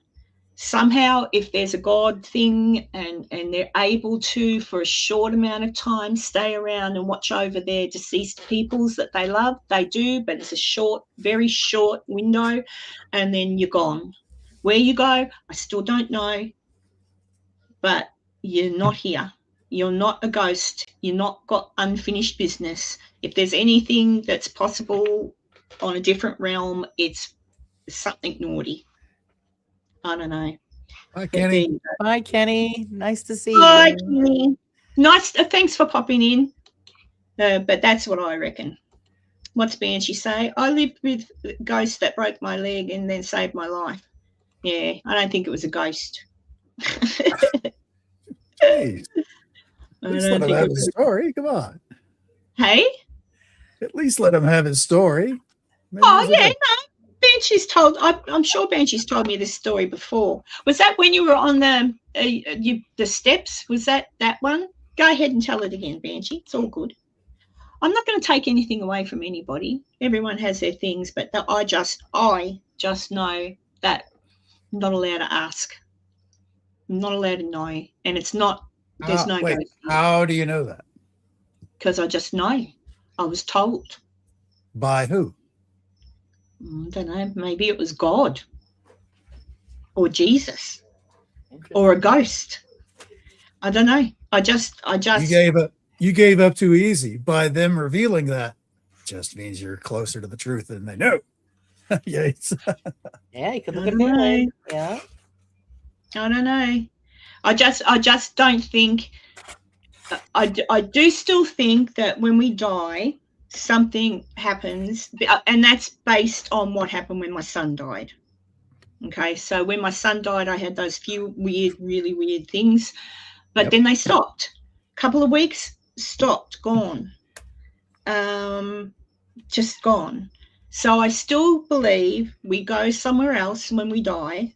Our soul, I do believe we have a soul, and I believe that soul goes somewhere. Maybe it comes back again somehow. I don't know, but I know our soul goes. And I know from seeing people that die in front of me, your soul leaves your body like that. It's gone. So I've seen death enough to know that the minute you die and take your last breath, you're out of here. Whether that means that you can hang around for a short moment in limbo and check on who's still here, just I still think that's a possibility, but I do think that then you're gone. That you no longer have that pull on this plane to still be here. And after that, I'm not allowed to know anything. You're not allowed to know, because if you knew, you'd just go there, wouldn't you? So I just think, I just think we're definitely not allowed to know what happens after we die, because to answer that question would mean that people might go before they should. That's what I think. But I don't believe in ghosts anymore, because I've been to all these friggin' haunted places and there's nothing there. Nothing. Apart from the singing at Waverly Hills, which I still can't explain. But that could have been a demonic thing. That could have been anything. That's still not a human thing. That's still something I think that's worth investigating. Yeah, but what if it's a demon? There's precautions you can take. Well, I must admit, I never got hurt or anything like that, and I always put that down. And then I used to think, oh, maybe there's no ghosties or anything doing anything, because I would wear Stephen's mourning locket around my neck with his hair in it, and I also would wear a cross, and I'd also have, and now I've got another little medal that I wear. So I don't know, maybe my son was watching out for me and just saying to people, don't mess with my mum because I'll be more trouble. So I don't know. Who knows? I don't know. But I don't think I believe in ghosts anymore, because I've just been to, and you see so many people with their YouTube channels and it's just all bullshit. And, that's why I can't watch paranormal stuff anymore. Like, not you, Laura. Thanks. But like the investigation, like people who go and do the investigations, and I think, I just can't. I can't. But I still like to listen and to different people about experiences. For example, I still look at UFO things for people that say they were taken. Like, I think, what could that have been? I still listen to people that say they had near-death experiences. I still listen to people who say that after someone died, this happened, because I'm still very interested. I'm just not interested in watching people walk into houses and say, is anybody here? I'm just not. I just think, no, I'd much rather listen to people's actual, like Banshee here. So a minute before the ghost spirit spoke to me and said, think about your family first. See, that's, but I want to know, actually, Banshee, was it a voice or was it in your head? Like, yes, you heard something, but a nondescript. It wasn't female, it wasn't male. It was just like a message in your head that was very clear. I'm interested, because that's what happened when I was at the Ancient Ram Inn. It wasn't a man's voice. It wasn't a woman's voice. It was just words in my head that were very clear that I thought, why is that even happening? And it was just boom, yeah, you're not allowed. It was something, someone was telling me, you're not allowed to know all this. Stop asking the questions. You're not allowed to know. So I'm just wondering, how did the voice appear in your head? Because people think you're nutty when you say you hear a voice. It wasn't I heard, but I don't know, telepathic. It wasn't a voice in my ear. It was, the message was right there and then. And I thought, well, that's interesting. So you heard a voice. Interesting. Well, I'm glad you listened, because you could have made a bloody mess of the whole thing and friggin' ended up in hospital for the rest of your life on a machine. Don't do that again. All right? Or you'll be in trouble. But, yeah, I don't know. I don't know. Have you had anything weird like that happen to you, Laura, where you hear something but you don't hear it? Well, I've heard my own name said into my ear, and that was in my own house. A couple of times. That's cool. And yeah, I've heard things in other locations. But I also remind people that these things don't happen when we want them to. They happen when they want them to. Yeah. So even though, you know, it's awful, you spent all that money for that trip expecting, you had big expectations. I did. I was going to England. And I think that's what killed it England. for you, is because you were expecting it to happen because you were I there. wasn't so much expecting it. I was hoping it would, because I was going to all these places where everybody says something happens. And I went to all these places, and in all of the places, nothing bloody happened. Well, that's how it works, though. That's the thing that sucks. Yeah, but it never happens to me anywhere. Look at all the places I went in America, Waverly Hills. Oh, well, it's all knocked down now.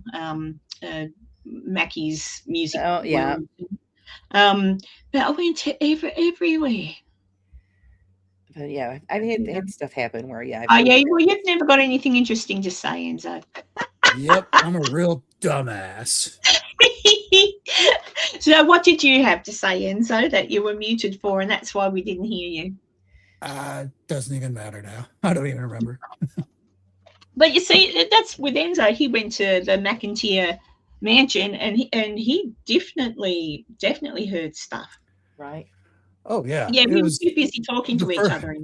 That's right. They could not be bothered with my technical issues I was having. But yeah, when I went to McIntyre, after I was with a group, and we had such a large group there that we all got tired after like an hour and a half, 2 hours of constant footsteps going up and down the stairs, footsteps going up back and forth in the hallway on the second floor. That we just got, okay, that we've already looked into this like 5 or 6 different times, and we never find anything. So let's move on to something else. And it still happened and we spent the night there. It was pretty much constant the entire time I was there. So yeah, and it's just, you were actually very lucky. Yeah. As I understand it, that was like my first Scooby-Doo house adventure, and I started off way too high. Everything else after that was kind of like low tier stuff. Yep. Because I saw, shadow stuff moving around and things like that all over the place. There was a lot of things that were going on in there. Lots of knocking and noises. There was one point where one of the groups decided they were going to do the Ouija board thing. They had like 4 people in there touching the planchette and all this stuff, and they had a big plan they were going to do and all this stuff. And I had like all my video cameras at different angles and all that stuff. Nothing happened. It was absolutely nothing. Wow. But leading up to it, there were some like really loud, when they were setting everything up and they were laying down the basic rules, there were some like really loud, like someone in the other room had a hammer and was banging on the wall kind of sounds. Hey, John. It's good to see you. Actually, I gave a recommendation to Enzo when he was on my show. We were talking about a similar thing, and I told him, get a pendulum, put it on a stand, and just leave it on a table with a camera on it. If anything's going to make it move, there's no ifs, ands, or buts. Oh, well, this one did this or this one did that. It's there on its own. And if something is able to move it, it will. It's simple as that, and it's just another way of, doing a test. I want John. I've said to the Shape. I've said to the Shape a few times when I've gone over to America. I've said, come to Virginia City, and we'll go investigating. Oh, they would have been nice. Yeah, but he never comes. He's always got an excuse. But that's all right. But I still, like I say, I'll show up for it. Well, I know you're going to be there, and so, but I think John's a little like me, skeptical. I just, I've gone from being a believer to a skeptic for sure, and like I say, I don't think it's a ghost. I just don't. But one day I might be proven wrong. One day I might see someone walk in front of me. But I don't know. at the end of the day, we're all going to die, so we'll find out eventually. Eventually. Yeah, we'll eventually We'll get to that find part. out I want to eventually. hold that off as long as I can, but yeah, that's Actually, the Shape's been doing. I am still watching your videos, John. He's been doing some good videos of oh, they late. never disappoint. I love his videos. Yeah, sometimes there's certain subjects I just roll my eyes and I can't watch. There was only, and that's only because it dealt with some people that I'm not a fan of. So and John will know what I'm talking about. So that particular episode, I sort of thought, I can't be bothered.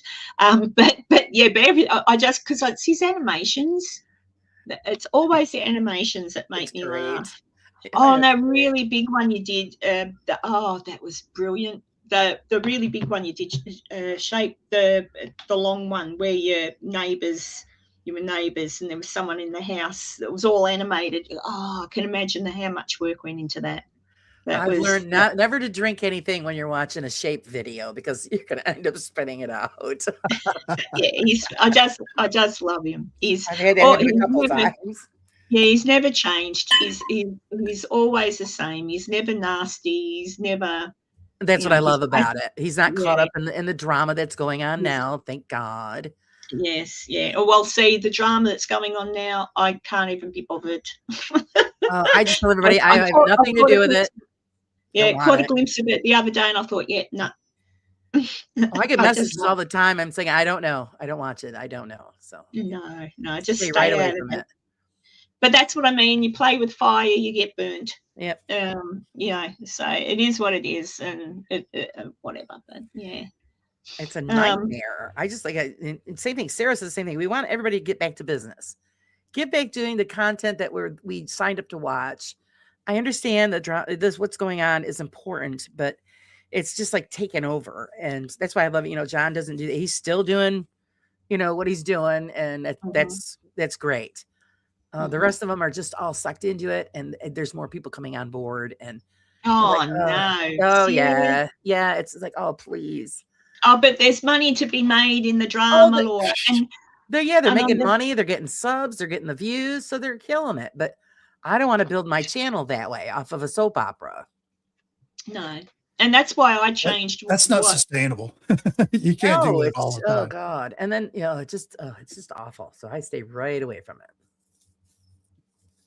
Yeah, no. I'm only guessing, I think, unless there's a new drama, but I think I know what you're talking about, but that's what I'm going to stay away from it because it just makes me angry because I know a lot too, see, from back when it all started, if it's what I think it is. Oh God, don't let nobody know because they'll be bothering you. Yeah, well, no, they cannot. I'm just like, no, I know what it is. I know who's doing it. I know who's wrong, and I just stay out of it. Yeah. As simple as that. That's the best way to go. Just, support from backstage. Because then you're a target if you come out in the open. That's what it is. You're a target for the trolls. And, and I've already been getting, little troll issues here and there and had to block people. And so I don't comment. I just let them handle it. I just don't see the allure for people on that side of it for the troll side. It's like, why are you doing this? Why do you care? But you know what? Some of the trolls are bots, Enzo. They're not actual people. Oh, well, sure. But yeah, I mean, there's some that it's certainly a human. You can tell because bots would actually have better grammar and spelling. Yeah. It depends. I mean, I've had people email me and I think it's not bothering me. I had to block one person. I don't want to hear about it. Don't email me. Yeah. At the end of the day, if it's what I think it is, at the end of the day, when you've done shonky stuff and you've hurt people with your actions, karma comes back to bite you in the ass. Exactly. And, and I just think we're gonna let the universe handle it, and the ones that are mainly involved, they're doing a great job. Let karma go where it goes, and for people who love to make up stories and say nasty things, I mean, I agree with, doxing people and threatening people and all that. I mean, it's totally wrong. And yes, and, false copyright claims. Yes, that you should address those issues because that's going to affect everybody if they get away with that kind of thing. Yeah. But there's a lot of personal stuff that's involved with this as well. And that should not even be here. Yeah, that's true. And however, all I'll say on the subject is the doxing started by the one person who's complaining about the doxing. I remember being very, very upset when someone that I liked was doxed by the person who's complaining about being doxed. And if we're on this, because I haven't looked into this for a while, right? Don't bother. But classic. These radicals always blame people of the things that you're doing. It's just a headache. So along, and I'm going back a couple of years now. A long time ago, someone I like said something that wasn't particularly taken well by a person. So that person doxed the person I like, and the person I like was attacked by somebody because they were doxed, because that person never wanted their name out there. Right. All right. And now it is. Now people know who he is, but that's okay. And I read some of the things that were written by the person who doxed him. And then I've seen that person say some horrendous things about different people. Yet now that same person is whinging. I must admit, I don't really care to know their personal info. That's got nothing to do with anything. But then, like I say, you throw stones, eventually a boulder is going to hit you in the head. Yep. So it is what it is. So just better to stay out of it. But yeah, that's why I stay away from it. You just try to be nice and try and treat people the way you want to be treated. That old saying, I know it's an old saying, but but it's the truth. Yeah. So and I do know that one of the females involved in this is copying a lot of hate, because I do know that person has put out some information. However, I also know what has happened to that person in particular before. So it's all variable. It's just shitful. It's just a shit show. These are the days of our lives. It is. It's a bit like that. So that can all stay on that side. I hate all of it. That's just dumb. I'd prefer just to stick with what's happening in the real world and what can we do about that. I don't really care if I really don't give a if it's any consolation, the UFO side is the exact same one. There's all that same trash over on that side. It's every community, unfortunately. It is everywhere. It really is. So I don't know. Well, so far I just sort of like, that's why I got so. It was so hard for me to make content because of what happened when I was in England. I just found everything, and I did listen. I've still got stuff, footage from England that I haven't listened to or looked at. But it was so hard because also around that time, there's always been bullshit happening in the paranormal world. Yeah. There's always been someone saying something about someone else and someone blah, blah, blah, blah. And that's what I mean by the shade. Sometimes he's made comment, but not often. And he doesn't. He's always respectful, and he respects other people's opinion. Yeah. And that's how it should be. I mean, when you put something on YouTube, it's going to be picked apart. If you don't think it's not going to be, then you're nuts, because you're putting it out there for people to comment and pick apart. So expect it. And, all you got to say is, because I've had people say something about my channel. I say, well, okay, that's your opinion and you're entitled to it. But if you don't like what I'm putting out here, there's millions of other channels to watch. Yeah. So but that was a hard thing. So I thought, so now I just come on when I can do it, because there was a while there where it was hard for me to even come on, because I thought, well, I worked so hard to get my channel to where it was post going to England, and I was pretty proud of my hard work. But then once I went to England, I also met different people while I was there that are in the business, and I saw a little bit of behind the, like, what's spoken about, and how when they're producing a show, you know, what we've got to do to get the viewers. So and I'm like, is any of this real? Like, so a lot of different things tainted my opinion of stuff while I was there. And there was still a lot going on this side, on this community. And I just thought, it made me, different things along the way had upset me about the community. Like, you know, I still think that I was taken advantage of when I was wide-eyed and what do you call it? Wide-eyed and innocent. Doe-eyed and yeah. Doe-eyed, yeah. So I've seen people that I embraced and held on up and thought, oh, they're so good, just treat me like crap, and then totally ignore me. Yeah, because they'd gotten what they needed, and I could it hurts.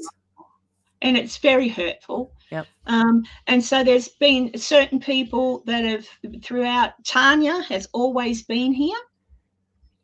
Tanya's one of the good ones. You know, Cheryl, and the Shape, he has always been lovely to me, and I ask nothing of him. He just pops in every now and then, and I watch his things, and I've never, you know, I can't say anything bad about him. I can't say anything bad about the people that have been here from the beginning. And I don't know. I just find I was very, very disappointed in a community, paranormal, you know, looking for answers about what happens when you die. I just kind of assumed it'd be good people. Like, but some of them just aren't. And then to have my, because like, they have their specific view on it, and anything outside of that puts down their set of it. So you can only have their view, not someone else. Yeah. But I just even mean as people, you know, like I, for example, a program that was on many moons ago that everybody, I'm not going to say the name of it, but everyone knows what I'm talking about. I would watch that with my son, and he'd laugh and say, oh, Mum, you know, this is all rubbish. And I go, no, but listen, true, like, where's that come from? And I loved that show, and I could watch it, and I held those people in high esteem, thinking, well, they're being pretty honest. They're out to help people and everything, only to find disappointment in the humans behind it, you know? Yeah. Never meet your heroes. Yeah. Yeah, that's true. And I went, oh no, you know, and I can't watch any of that anymore. I used to be able to tune into an old episode of that show sometimes and have a bit of a laugh and I just can't. And so, you know, it is very disappointing.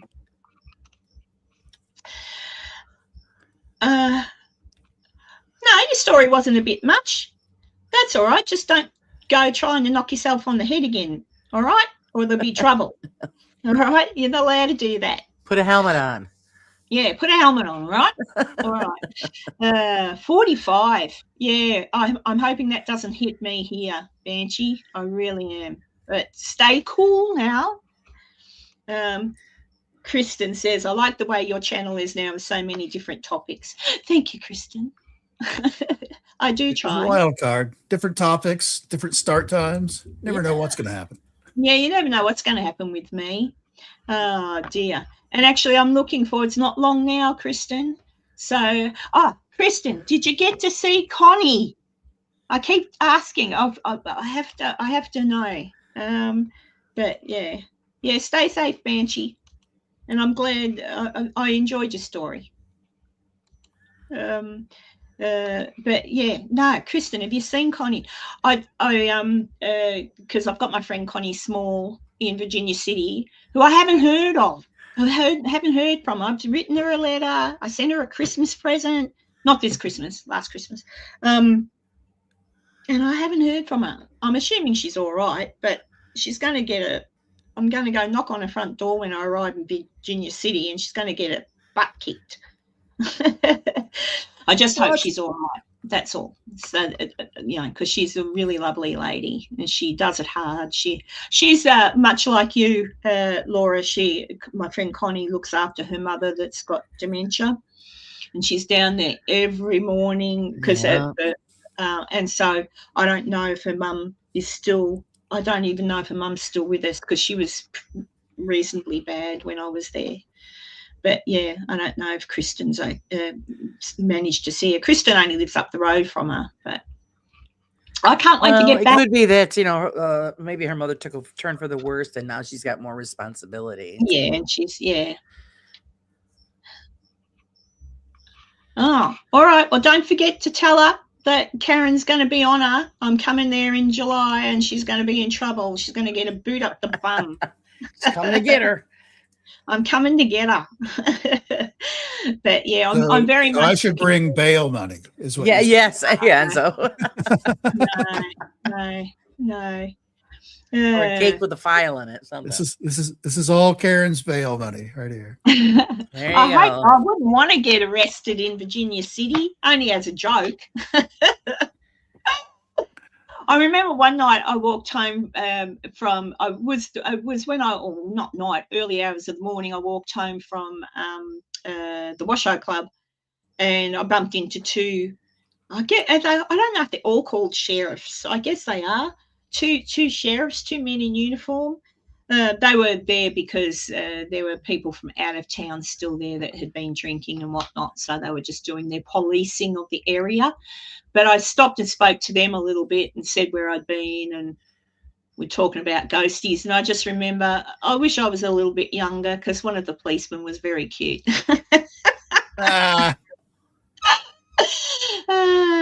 I'm a sucker for a man in a uniform. But I'm too old now. I can't be bothered. Could you imagine bothering with all that? No. It's always nice to smile. I'm getting too old to train a new one, so. Yeah, I can't be bothered. It's funny. I pretty really much am untrainable past a certain age. Yeah. I think everyone is. I'm very happy. Unless I become single and Enzo's still available, then okay.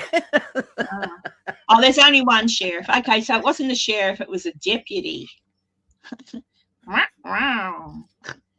They're all married anyway. You can only look and not touch. Married to the job. Yeah. But yeah, I'm so looking forward to coming back. I really am. I'm not at all worried. I don't think the current climate in America is certainly not going to affect Virginia City. Any of that crap you see on the news, you will certainly not be in Virginia City or even Reno, because I'm sure you have to pass through there to get to Virginia City. Yeah, I land at Reno Airport, so I come via there. Oh, I don't know what I did then. I pushed another button and that came up. I'm going to try that again. Oh, look at that. Aha, the keyboard. That's Yeah, all right. see? I hit the enter button. All those shortcuts. I did a shortcut. So what have you got planned for the rest of the week, Enzo? The rest of the week, just a lot of more of breezing. It'll actually be warming up where I'm at. But I do have a science-y news thing if we want to talk about. All right. We've got a few minutes before I cut off. So go for it. February 8th, NASA plans on basically doing another moonshot, first time in over 50 years. Wow. You got a crew of 4 for the Artemis 2 launch. But hang on, are they going to land on the moon? They will not be landing on the moon. Oh. What they're going to do is there's the new ship, the new Artemis. This is a shakedown cruise for this new spaceship that they have, the Artemis line, and they'll be going. The whole thing is going to be 10 days. They'll spend the first 3 or 4 days orbiting the Earth once they get launched, checking all the systems, making sure everything works. Then they'll spend like 3.5-ish days going to the moon, 3.5-ish days coming back, and then land. But this is just a shakedown cruise of the actual craft itself, a manned shakedown thing, because they've already done this once before, where they've sent it out by automatics, where where it's just automatically gone out there by remote. So this will have 4 people on board, which we are historically it's always been 3, but we got 4th. One of them's a Canadian right there. Uh-huh. That will be taking this mission, which, like I said, be about 10 days worth. So they're going to shoot for wearing white uniforms. Because I don't like orange it. is way easier to see, as apparently to the naked eye, versus white. Because usually, like, the ships are white and the satellites are white and all that stuff. You need something that stands out. Oh, wait, that little orange dot, that's a human. I can see He's that. floating. Quick, go get it. Yeah, we need to go track him down. But plus, it's easier to see in the water because they usually do water landings and things like that. So, orange is the new color for Black. NASA. The new black. Yep. The new white. Because like if they splash down and they're like in the water, if you were wearing white, you might get confused for a white cap or something like that. Just Yeah. waves and stuff like that. Oh, Whereas fair enough. orange would be a better color. But it didn't happen to any of the other astronauts. I don't know. It's, Well, I'm writing a it letter. has blue stripes on it. They're trying to just modernize. They're just, Yeah. Well, But, Kieran don't like the orange. But I know. that'll be February 8th is the first window, which they have like 8th to like the 10th or 11th that they can launch. And then if they don't make that for whatever reason, there's like one a few weeks later. And they have alternate dates dating back into like March. well, they're it'll be going. interesting to see if they get any interesting photos of the dark side of the moon. Yeah. Well, So, it's that time, people. It's that time. I've gone 6 minutes over. Oh no. Thank you, Laura. Thank you for popping inviting in. me. And thank you, Enzo, for popping in. And thank you to everybody watching. And much love to you, Tanya and Cheryl. Banshee's gone already, but much love to Van. And Kristen, I'll thank you. I'm enjoying your little posts on the Facebook. Kristen and I have similar political views, so we have a good old laugh. Oh, Julie, have you been here the whole time just lurking? Yes, so I'll be back next week for more stuff. And here's to hoping bloody Lemon goes to jail for a couple of years, asshole. And let's hope that the rest of the world settles down soon. But I won't hold my breath because I say that every bloody week, and every week something new happens. But we'll see. But everybody have a lovely Saturday night in America and a lovely Sunday. It is Sunday here now in Australia, so everyone have the rest of the Sunday to yourself, nice and happy.